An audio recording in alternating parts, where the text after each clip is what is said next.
Imagine this. You're a young couple. You have a combined earning of, say, 120,000, and your borrowing potential has just overnight increased from 480,000 to 600,000. That's an extra 120,000 that of purchasing power that's just been injected into the housing market in the last few days. Now, it's not across the board. This is something that I saw one of my members of the community. He shared with me a newspaper article talking about Nua Money, which is one of the mortgage lenders here in the Irish market. And they have announced that they are increasing their borrowing capacity to 5 times your annual income. Now, this is not something that's generally allowed in the market because the central bank, certainly the central bank here in Ireland, it has a limit of 4 times annual income. And that's the maximum you're allowed. However, there are certain exemptions that they allow for certain clients. I think it's up to a maximum of 15% of their loan book. And if that were, in that case, they can. It's at their discretion. But most banks wouldn't go beyond 4.5. Nua Money have decided to go to 5 times. And I have to confess, when I first saw this article, I was thinking, oh, that must be the central bank making this new ruling. And the reason I thought that is because sometimes I overthink. And what I actually believed was that this is the central bank looking ahead and figuring that we need to adjust our lending criteria because of what's happening as a result of the Iran war.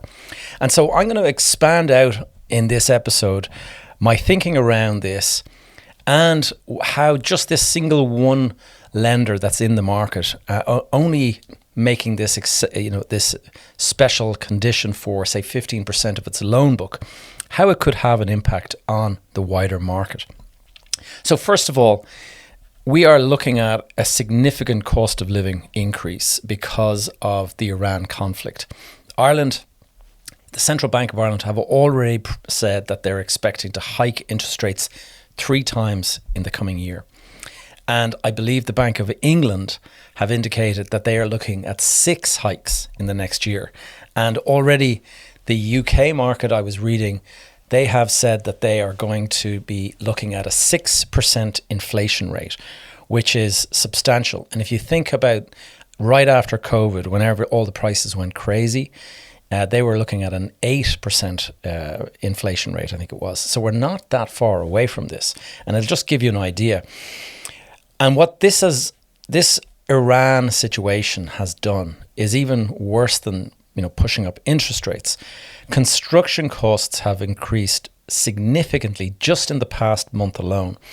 And a number of the contractors and developers that are in my community and who I'm mentoring and stuff like that, they've been reaching out, just sending me information with the cost increases that they are looking at. And the kind of overall consensus from the couple of the guys I've spoken to is that they're estimating between 7 and 10% increase in the cost of delivering a home. That's a substantial increase in just the space of the start of the year, the first quarter of the year. We are now looking at a 10% increase potentially in the construction cost of houses. And there's no doubt that this will be passed on to the purchaser because a lot of projects are tight.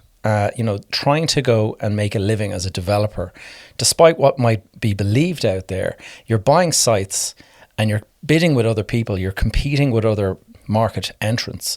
And when you're doing that, you naturally have to kind of competitively bid on a site. And so you will reduce your margin to make sure that you get that site rather than being inactive altogether. And so ultimately, the cost has to be passed on because the developers and the contractors themselves, they just can't absorb these kind of costs. So I think you're looking at affordability becoming an issue because A, interest rates are going up, and B, construction costs are going up and will be passed on. Now, there have been thousands of, I guess maybe even tens of thousands of grant approved first time buyers in the market looking for a first time buyer home. And they are the biggest sort of segment of the market, we'll say, because there's the first time buyers grant that is offered by the government or the local authorities. And what this means is that developers have seen this, have seen the demand, and have responded in kind. And what they're doing is they are delivering homes that are suited to first-time buyers because they know the first-time buyers have the funding. In addition to that, those mortgage rules that we talked about, it was before this increase that Nua Money have talked about, it was a 4% maximum multiple of your income. But that was only for new first-time buyers. If you were a second-time purchaser, it was only 3.5 times your earnings. And so this is all going to kind of increase the pressure on the market, in my opinion. You've got all these people, you've got these developers developing properties for the first-time buyers. You've got the first-time buyers that have access to the grants. And now there is a lender that is willing to go up to 5 times their annual income. Now, if we could turn back the clock and have a look at what happened pre-2008, there was crazy lending practices. Now, we're nowhere near that today. So the first thing that comes to mind is at one stage, I borrowed 110% when I was buying a property. It was quite typical to have 100% mortgages back then. In addition to that, it was quite typical for people to seek an interest-only loan so that they didn't have to make capital repayments. And people would often tell the bank, oh yeah, I'm earning 200 grand, whatever it is. And they would just sort of self-certify what their income was. And the lenders were very lax. They didn't want to lose the business to another competitor, and so they would just give people the money. And I think 5, 6, 7 times your annual income was kind of fairly common. Now, what happened, we all know, and sorry to be bringing it up all the time, but 2008 smashed the market completely. It completely collapsed. Developers collapsed, housing values collapsed, banks collapsed, entire banks collapsed, and the country went into major recession and ended up being run by what they called the Troika, which was the ECB, the IMF, and I can't remember the other person, but there was basically our fiscal responsibility and tax collection, all of that was basically under the control of another entity. We kind of lost our fiscal sovereignty at the time.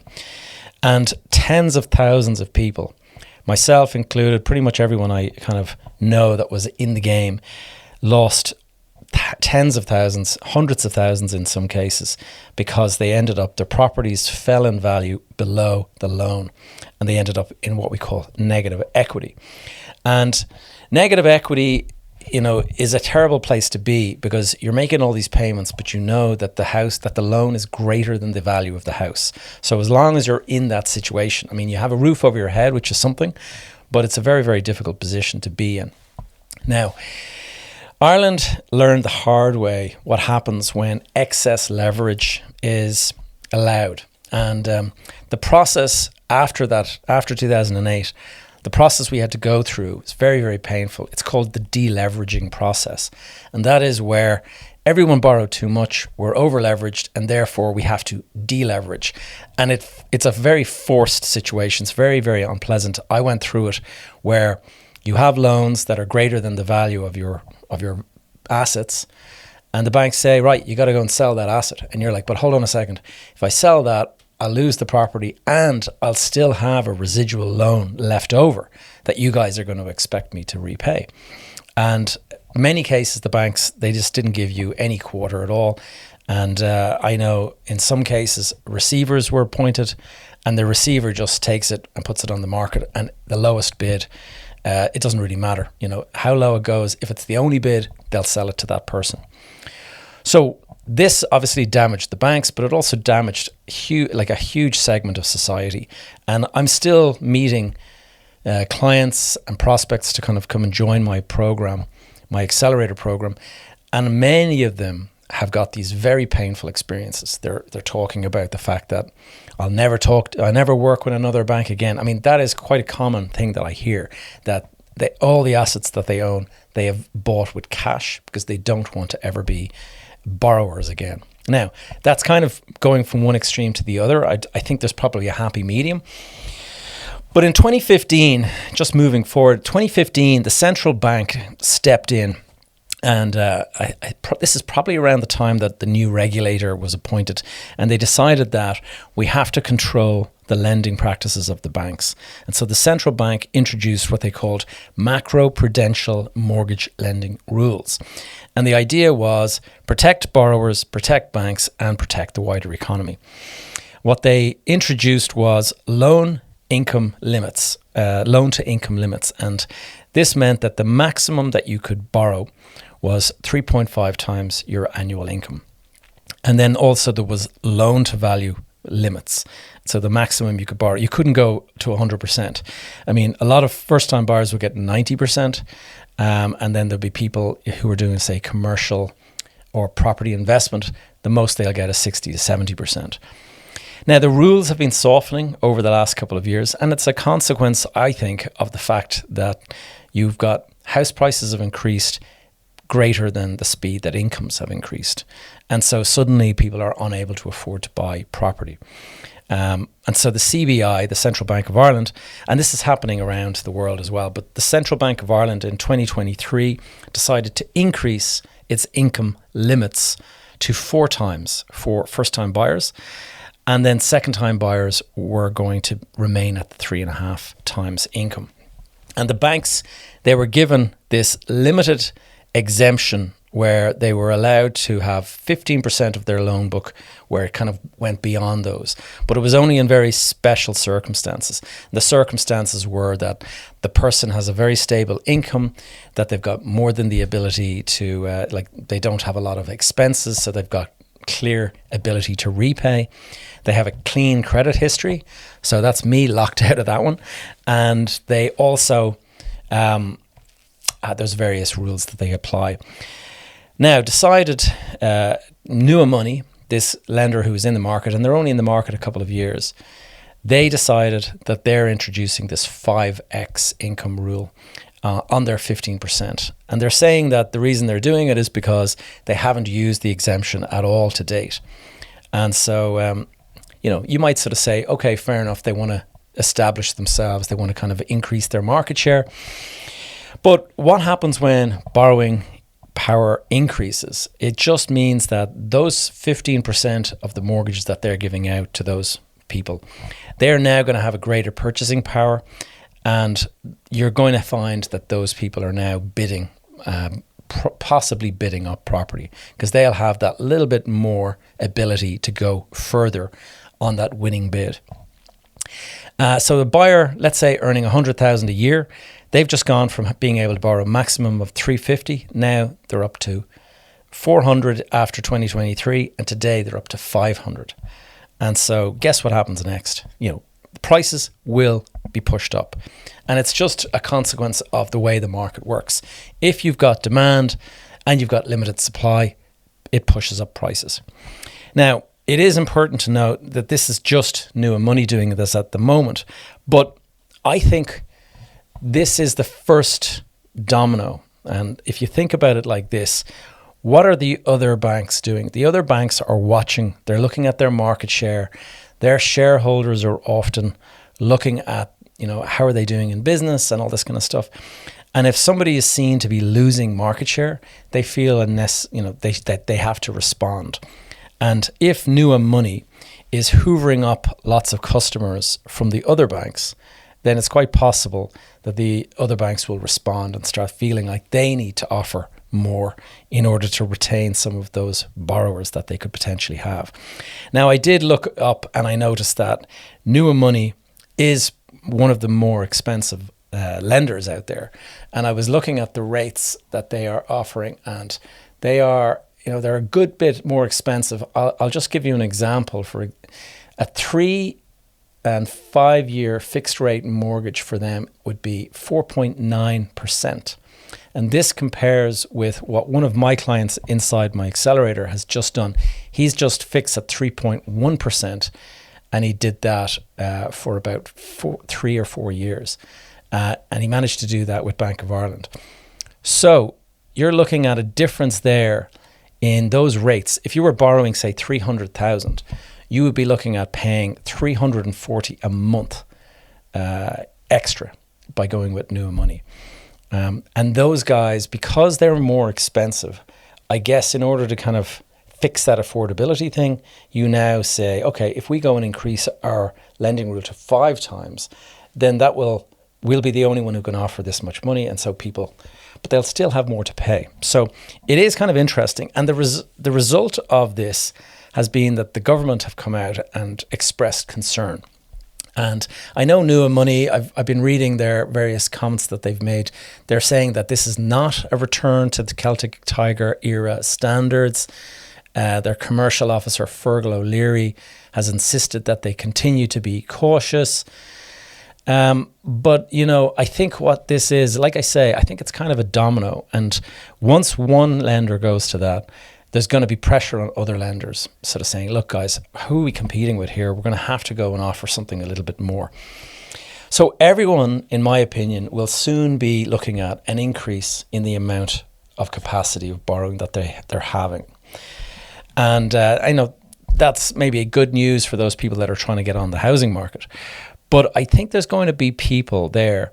There's a couple of issues that people have to be aware of.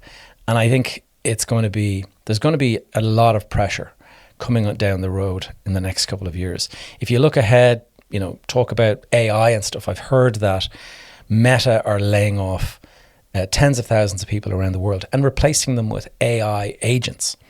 So there's not even employees as an issue anymore. So Ireland has a lot of high tech employees. Are we looking at potential layoffs for them? I guess we possibly are. And then you've also got these issues coming from the conflict in Iran. And so we're going to have a situation where the cost of construction is going up, the cost of living is going up, pushing up the cost of interest rates because central banks have to respond to inflation. And on top of all that, we still have not enough houses being supplied to the market. We have a very, very poorly managed planning system, I think. I think the individual planners are doing their best with the capacity that they have. But I just don't understand how people cannot see that the planning system is holding up a lot of this. The whole process it's really antiquated, and there has to be a way for us to streamline and speed things up. The cost of construction, as I mentioned, was already going up. It was already high. It's now going up. Infrastructure bottlenecks. So I've mentioned on a couple of episodes back that there is major problems with infrastructure to actually support all of the houses that need to be built. So North Dublin needs tens of thousands of new homes in order to satisfy demand. And yet the sewage treatment capacity is almost at the maximum now. So if they don't create new infrastructure like sewage treatment plants, and if the power grid is not increased, the country has decided, in Dublin anyway, that there is to be a moratorium on the development of data centres. Because data centres use up so much power, there's not enough power for all of the houses that have to be built. So somebody has to be held back. And the problem is that data centres are where it's all at in terms of the future growth of the economy. But we're saying, no, sorry, we can't have new data centres being built there. Of course, the big tech companies, where will they go? They'll just go to Scandinavia or something and they'll start building them there. So we're going to lose those guys. Meantime, the housing has to get built and has to get, the power to it. We've also got labour shortages, and that is kind of like the chicken and egg situation. How do we bring more labour into the market? Well, if we allowed greater inflation or immigration into this country from further afield, you would have a lot more labourers, but you would also have greater pressure on the housing system. So you end up in this kind of, we can't get more labourers because we don't have enough housing. We can't build enough housing because we don't have enough labourers. Chicken and egg. And then there's regulatory friction. Everything is kind of restricted by various regulations that are out there, and they're introduced for good, for good reasons. But a lot of the time, the reason they're introduced, it's unforeseen that it would have this kind of second or third order impact on the market. So all of these exist, all of these problems exist. Now add to that the trump card, to use the term. Like Donald Trump, the president of the US, he's just made matters a whole lot worse by starting the war on Iran. And let's face it, all of the hot air that's coming out of him at the moment, talking about we couldn't let Iran have nuclear weapons. Like 6 months ago, he was saying that he had completely obliterated Iran's ability to make a nuclear weapon. And then he says, we can't allow them to have a nuclear weapon. And so, which is it? He has to make up his mind. They went and they attacked Iran just as Iran were negotiating terms to kind of give up the use of nuclear weapons and all that kind of stuff, or the creation or the manufacture of these weapons. But they've now gone and mined the Straits of Hormuz. This is all old news. You guys are all well aware of it. But the US have now used their own navy to blockade the remainder of the straits. So the ships that were getting out, the Iranian ships and the friendly to the Iranian regime that were escaping the block without getting harmed by Iran, those are now being attacked by the US. So we have complete gridlock, nothing happening going through the Straits of Hormuz. Now, the Straits of Hormuz are, as you're probably all well aware, 20% of the world's energy production goes through the Straits of Hormuz. So that's oil, crude oil, gas, LNG, it's called, liquefied natural gas. All of this stuff goes through in these huge tanker ships. And when you limit 20% of the market, naturally prices will go up. And I've heard that prices are going much higher than it seems. Okay, so the stock market will give you the impression that everything is fine, and if you look at oil futures, there's commodity trading prices that you can find online, and the commodity trading futures for oil only seem to be marginally increased, like they're at 120 or 130 or whatever it is. But there's a very big distinction between the futures price and the actual cost of delivery of oil. And I read recently that Sri Lanka, they had an oil delivery and they had to pay $240 per gallon to get this unloaded. If they didn't pay that much, it was going to go to a higher bidder. And so that's what's happening with oil that's actually on the sea in the tankers. Whereas the futures trading that's going on, that's kind of like it's just like it's traders kind of bidding against one another, not actually paying attention to what's happening on the ground. So all of this is going to push up prices around the world. And it's not just oil and gasoline prices and things like that. Everything is impacted because there's so many byproducts from the oil industry. Fertilizer, which obviously is needed to grow crops around the world. Fertilizer is a direct byproduct of the gas. Helium is another. Now, helium, you might be thinking, what the hell is, what use is helium? You just inhale the gas into your voice when you're at a party and you sound funny.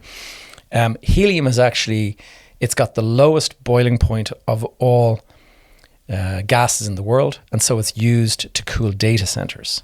And the data centers, they throw off an enormous amount of heat with all of these servers, and because of that, the performance of the AI chips and all that kind of stuff is directly linked to the cooling, and the cooling ability is carried out by helium gas. So you can see the domino has this knock-on impact. The oil industry, apart from making gasoline and all that stuff, and aviation fuel, which is another thing, it also is a massive producer of plastics. So what are plastics used for? Well, have a look up at your house and have a look at the gutters and the downpipes and all the pipes that go into the ground, all made from plastic. And so I recently received notification from one of my contractor clients, and it just showed that Wavin products, which are the biggest supplier of all of the pipe work and things like that go into your house and onto the ground, Wavin products have gone up by 19% in April alone. And so oil is needed to drive the ships that deliver the steel and all that. They're now having to go around these longer routes to avoid conflict. So it's taking longer to deliver, and it's costing more to deliver as well. And then on top of that, you've got the production of steel and all that. They require furnaces that are fired up by oil and coal and things like that. So the whole thing is this knock-on impact that is going to push up the cost of everything. The cost of food, the cost of transport, the cost of heating, energy, cooling. Even if you want air conditioning systems, if you're in the cooler parts or the hotter parts of the world, that's fueled by electricity, which is needed. You need to have gas or coal or oil or whatever it is to power your power stations. So the whole thing is interconnected, and this is why the UK are looking at a 6% inflation rate, which means that they have to now increase interest rates. And I don't think that the ECB is going to be too far behind. They're already pricing in 3 hikes this year. So what are we going to be looking at? We're going to be looking at the simple truth that these costs will be passed on to the end consumer, and then interest rates are going to go up. And so you're going to have people out there buying at 5 times their earnings, and they're going to find that their interest rates are going up as well. And the purchase price of the house has just gone up as well. So I don't think it's not a great picture for the outlook. And I think this whole thing has the potential to unravel. We still have, obviously, a very, very buoyant market. Got far more people looking to buy than we do looking to sell. We can't deliver enough product to the market. And I've been advising my clients for a while to go and fix their rates. And 1 or 2 of them have fixed in at that low rate that I mentioned earlier, 3%. I think it's going to be harder now to find rates where you can fix in at that kind of level. Now, the other thing that we have to think about here, leaving aside tactics and all that kind of stuff, there is a psychological shift that's going to take place here. And the psychology is a big part of it. When you think that 5 times income is now out there in the market, you're going to start thinking to yourself, wow, what if the bank that I'm borrowing from is only letting me have 4 times, and the guy that is bidding against me is allowed 5 times? That's going to mean that I'm going to get outbid by them. I better go and get busy and actually go out and start move quickly so that I can get ahead of those guys. And so you can imagine how somebody would actually think, I better go and buy now because prices are just going to go up higher. And so sure enough, pressure pushes up the price. Then on top of that, you're going to have the situation where more buyers with more money to spend is going to mean that the developers are thinking, okay, our construction prices are going up. There's increased borrowing limits. Why don't we go and reprice our development and actually add in a 10% increase in our prices? Because we know that our cost of construction is going to go up by 10%. And so this happens, prices go up. A lot of the time, developers will not release their prices until the thing is actually nearly built. And that's when they'll release it. So they're not locking in at an early stage. Estate agents, when they see this, they will start to anchor higher price expectations. And so that's fundamentally, that's going to happen before there's actually the fundamentals in place to increase. There's already this expectation. So I think sentiment is shifting, and this is just going to fuel more, add more to this whole kind of thing. So I don't know. I have a feeling that we're at this point in the market where it feels a little bit like 2006, 2007. It's hard to say what's going to happen with the market. It does have that kind of a feeling that we are in this kind of zone where there's all sorts of pressure on the market. People still need homes, but AI job losses are potentially on the corner. And so you kind of wonder, is there some sort of a domino that's going to fall that's unexpected? If you would like to be a part of my Elite Property Accelerator community and you get to join in this discussion that we have every single week, we have a live discussion with myself. We also have our UK chapter that's being run by my colleague Charlie, who was recently on the podcast. You should definitely go and check out the link below, learn more, and in the show notes down below, you're going to see learn more. Click on that and it'll bring you through and explain some of the stuff that you can get from being a part of the accelerator. Closing question from me. I'd love to know what you think. Will this 5x increase, will it help first-time buyers, do you think? Or is it simply going to drive up prices, and is it going to push up the whole thing?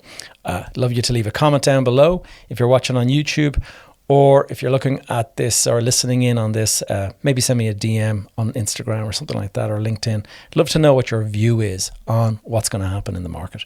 Guys, see you in the next one. Take care.